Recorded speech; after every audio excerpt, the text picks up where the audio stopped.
तो class 10th maths प्रश्नावली 9.1 का क्वेश्चन नंबर 12वां कर रहे थे। इससे पहले के सारे क्वेश्चन हो चुके हैं, अगर नहीं देखे तो देख लेना जा करके, ठीक है। और इससे रिलेटेड मैंने सारे अनसोल्व भी करा दिए हैं, अनसोल्व के सारे सेट हो चुके हैं क्योंकि एग्ज़ाम पास आ रहे हैं और अनसोल्व भी बहुत ज़रूरी थे प्रैक्टिस के लिए, तो वो भी हो चुका है। अगर नहीं करा है तो देख लेना जा करके, ओके। तो क्वेश्चन नंबर 12 है, दे रखा है कि 7 मीटर ऊंचे भवन के शिखर से एक केबल टावर के शिखर का उन्नयन कोण कितना है, 60 डिग्री है, और इसके पाद का अवनमन कोण 45 डिग्री है। तो टावर की ऊंचाई याद कीजिए, ठीक है। तो इसके सबसे पहले क्या करना है, इसका डायग्राम बनाना है। तो चलो फिर क्वेश्चन का पोस्टमार्टम करते हैं, ओके। तो इन्होंने क्या बोला है, सबसे पहले एक बोला है इन्होंने, एक क्या है, एक भवन है, ये मान लिया भवन है, और एक क्या है, एक दे रखा है केबल टावर, ओके। ये क्या है हमारा भवन मान लिया, जिसकी ऊंचाई कितनी दे रखी है, 7 मीटर, ओके। और ये क्या है हमारा टावर, ये है टावर, ये होगा टावर का शिखर, और ये क्या होगा टावर का पाद बिंदु, ये होगा भवन का शिखर, और ये होगा भवन का पाद बिंदु। अब इन्होंने क्या बोला है, क्वेश्चन ने बोला है कि भवन के शिखर से, भवन के शिखर से किसके, क्वेश्चन देखो क्या बोला है, भवन के शिखर से एक केबल टावर के शिखर का उन्नयन कोण, यहाँ से भवन के शिखर से टावर के शिखर का उन्नयन कोण कितना है, उन्नयन कोण। अब यहाँ से ये जमीन है, ये क्या होगा आधार, तो इसी के समांतर हमने यहाँ पे एक क्षैतिज रेखा खींच ली, तो इसका उन्नयन कोण कितना दे रखा है, 60 डिग्री दे रखा है, कितना 60 डिग्री दे रखा है, ठीक है। और क्या बोला है क्वेश्चन ने, और बोला है इसके पाद का अवनमन कोण, क्वेश्चन ने बोला है कि इसके पाद का अवनमन कोण कितना है, 45 डिग्री है।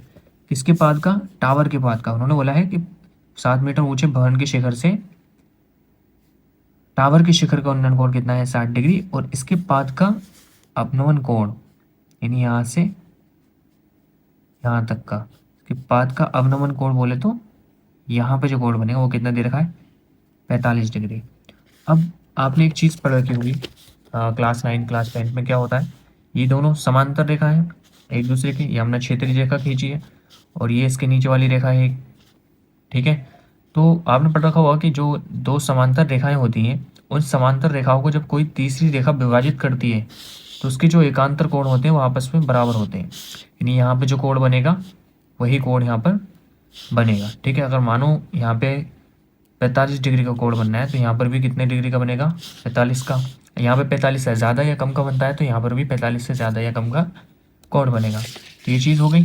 तो यानी सेम चीज़ यहीं पे दोहरा रहे हैं कि यहाँ पे ये दोनों आपस में समांतर रेखा है, तीसरी रेखा इनको काट रही है, तो जो यहाँ पे कोण बनेगा वो कहाँ बनेगा, यहाँ पे बनेगा। तो ये 45 डिग्री है, तो ये कितना होगा, 45 डिग्री। नाम दे दो A B C D E. सबसे पहले डायग्राम को समझना बहुत ज़रूरी है, अगर आपने डायग्राम नहीं समझा तो आपको क्वेश्चन ही समझ में नहीं आएगा। अब अगर आपने डायग्राम सोल्व कर लिया, डायग्राम बना लिया, तो समझ लो आपका आधे से ज़्यादा क्वेश्चन पूरा वहीं पर सॉल्व हो गया, ठीक है। अब क्या करने हैं, चलो देखो ये 7 मीटर दे रखा है, जब ये यहाँ से यहाँ तक की दूरी 7 मीटर है, तो जब हमने क्षैतिज रेखा यहाँ से यहाँ तक खींची है इसके समांतर, तो यहाँ से यहाँ तक की दूरी कितनी होगी, ये भी 7 मीटर होगी। यहाँ से ई से बी से ई की दूरी, यानी बी ई जो होगी वो कितनी होगी, 7 मीटर, और डी सी कितनी है, वो भी कितनी है, 7 मीटर। अब हमें निकालनी क्या है, बी सी निकालनी है, ठीक है। और क्या होगा, जो बी सी होगी वो बराबर होगी किसके, डी के, क्योंकि ये क्या है, दोनों आपस में समांतर रेखा है, ठीक है। इतनी चीज़ समझ गए। अब देखो क्वेश्चन में, अब क्या करना है, हमें क्या पूछा है, हमें निकालनी है टावर की ऊंचाई। अब यहाँ से यहाँ तक की दूरी 7 मीटर है, इसको मान लिया हमने, यहाँ से यहाँ तक की दूरी कितनी मान ली, h मीटर मान ली, ओके। अब निकालो, और यहाँ से बी सी की दूरी कितनी मान ली, x मीटर मान ली, यहाँ से यहाँ तक की दूरी x मान ली। अब देखो कौन से त्रिभुज लेंगे, पहले दो त्रिभुज हैं इसमें, एक ये वाला डी सी बी और एक क्या है A D E, A E D, okay. तो हम क्या करेंगे, सबसे पहले त्रिभुज ले लेते हैं डी सी बी, तो लिख देंगे त्रिभुज डी सी बी में, त्रिभुज डीसीबी में क्या दे रखा है, हमें लंब दे रखा है, आधार निकालना है। लंब बटे आधार किस में आता है, टेन थीटा में। हो जाएगा टेन थीटा बराबर लंब कितना है, डीसी, अपॉन में आधार कितना है, बीसी। तो टेन थीटा का मान दे रखा है, थीटा बराबर कितना है, 45 डिग्री, बराबर में डीसी कितना दे रखा है, 7 मीटर, अपॉन में बीसी क्या है, एक्स। और टेन 45 का मान होता है 1, तो ये हो जाएगा 7 अपॉन में एक्स। तो एक्स बराबर कितना आ गया, 7 मीटर। यानी एक्स की वैल्यू कितनी आ गई, 7 मीटर। यानी बीसी की जो वैल्यू आ गई वो कितनी आ गई, 7 मीटर।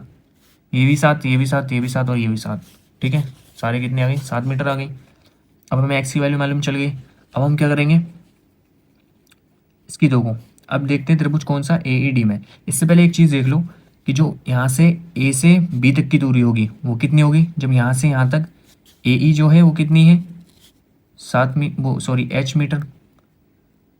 यहाँ से यहाँ तक की दूरी h मीटर है और यहाँ से यहाँ तक की दूरी 7 मीटर है। तो जो AB होगी वो कितनी होगी, h प्लस के 7 मीटर,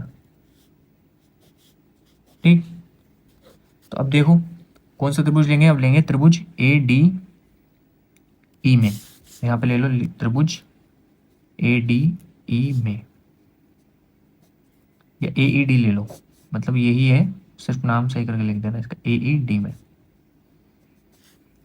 AED में क्या है, देखो मैं क्या पता है, लंब पता है, आधार निकालना है, सिंपल, वही चीज़ लगाओ यहाँ पे भी। तो ये क्या होगा, टेन थीटा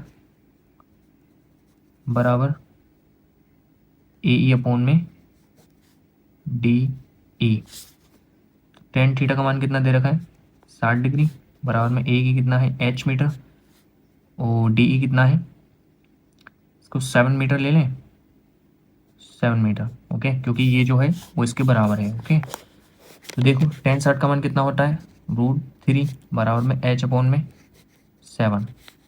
तो h बराबर कितनी आ जाएगी, h की वैल्यू कितनी आ गई, 7√3 मीटर।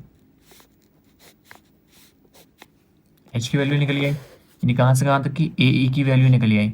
अब क्या करना है, हमने बताया था कि जो टावर की ऊंचाई होगी किसके बराबर होगी, h प्लस के 7 मीटर के, ठीक।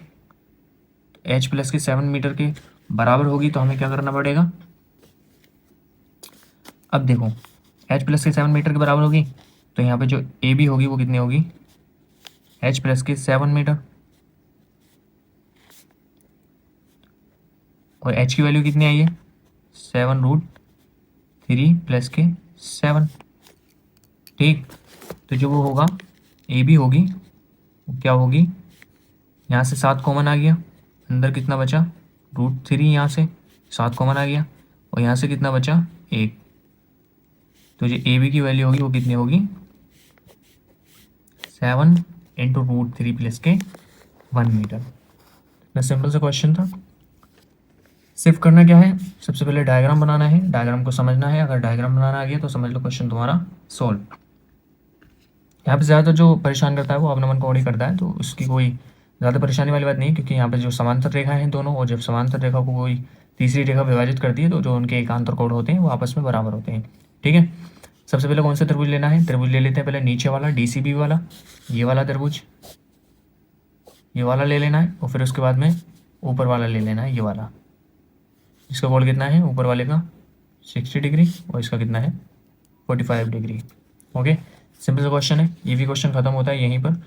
और अब बात करेंगे अगले क्वेश्चन की, क्वेश्चन नंबर 13 की, तो वो अगली वीडियो में करेंगे, ठीक है। तब तक के लिए मिलते हैं, tata bye bye, thank you.